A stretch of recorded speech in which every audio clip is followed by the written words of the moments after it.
Small business owners and workers in New York City say they are fed up with crimes like you're seeing on your screen right now. They perceive this as a refusal by the city to crack down on shoplifting, vandalism, violent attacks at a lot of retail stores and on the employees. After New York Governor Kathy Hochul recently announced a joint operation to combat retail crime.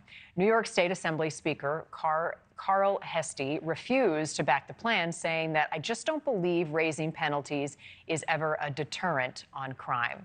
Well, that comment is irking retail store owners and employees, as a recent study reported shoplifting increased 64% in New York City from 2019 to mid-2023, more than in any other major U.S. city.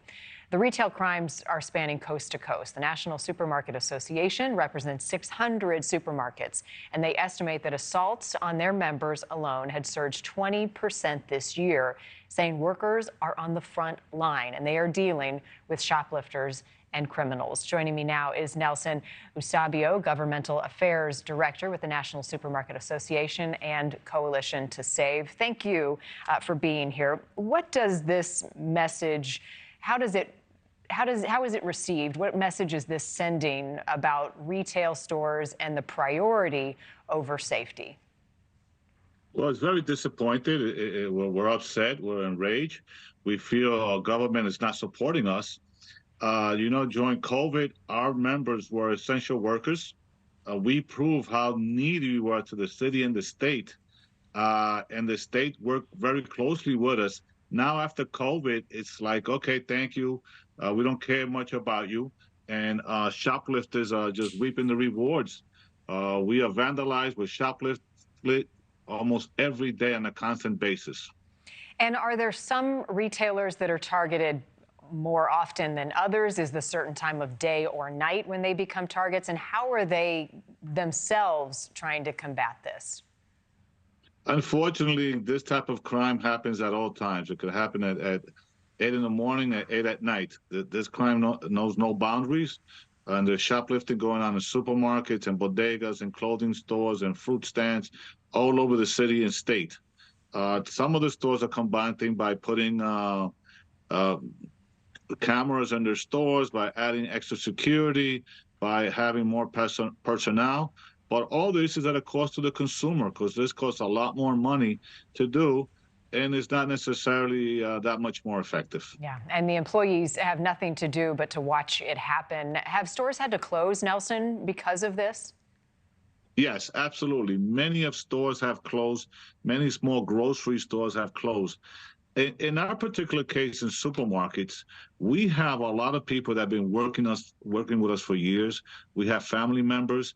And when somebody comes to steal at these stores, they take it personally, because this is their livelihood that they're threatening. So we confront the criminals.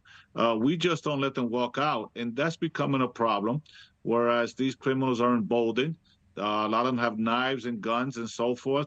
And that's why we're asking Albany to please consider harsher penalties for these criminals. So what do you make of that argument that raising the penalties on everyday crime is not a deterrent?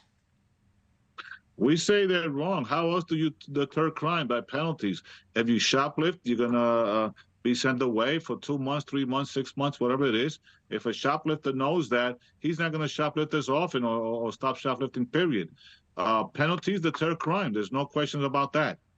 There's this proposal, $45 million in an anti-small business owners proposal from the governor. Will that make a difference? Well, the proposal is it's not $45 million just to shoplifting. Some of it is directed to the state troopers. Some of it is directed to surveillance cameras. Some of it is directed to the DA. We applaud the governor for at least trying to address the issue. We need help with the Assembly Speaker and the House to combat the situation. I'm thinking of these workers, right? They're facing the threat every day. Are they arming themselves? Are they prepared to face violent criminals? Our workers are not armed, no, because our workers are trained to go to pack shelves, to be cashiers, not to be security guards, and they have found themselves in that situation unwillingly. and our workers are afraid in their workplace, and they shouldn't be. Thank you for watching. Go to newsnationnow.com to find News Nation on your television provider. And don't forget to click the red subscribe button below to get more of News Nation's fact-driven, unbiased coverage.